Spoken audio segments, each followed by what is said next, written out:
This salad is the reason I married my husband. I wish I was joking, but I'm not. It's really that good. And you're going to use this as a chance to practice your chopping skills, so take your time and relax. First start with the cucumber, then move to the red onion. Make it as small as you possibly can. Use a tomato knife when you're chopping tomatoes. I promise it's going to make it so much easier. I also like to add black olives. You don't have to. They're Kalamata olives, actually. And the dressing is the juice of 2 lemons, olive oil, and salt. We finish this off in literally a minute. Look at that.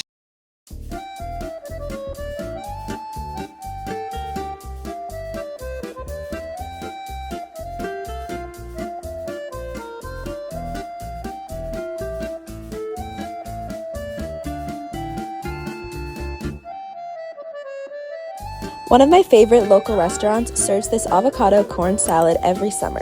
I always tell myself I can make it at home, so that's what I did. It literally turned out tasting exactly the same. It's easy, light, and the perfect summer recipe to serve at your next barbecue. Start by measuring out 1 cup of pearl couscous and cook according to the instructions. Then drain and rinse a 15-ounce can of corn. Next, you're going to pan roast that with some olive oil, salt, and pepper. This is a great way to get that grilled feel and taste without the hassle of actually grilling it. Next, you're going to have half a cup of cherry tomatoes, measure out half a cup of mozzarella pearls, and cut 1 avocado into cubes. Then, once your couscous and corn have cooled, you can add all the ingredients to a large mixing bowl.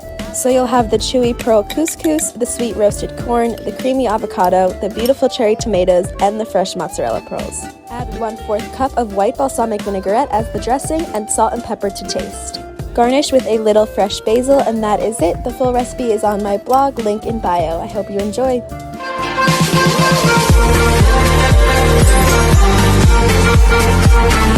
Yeah.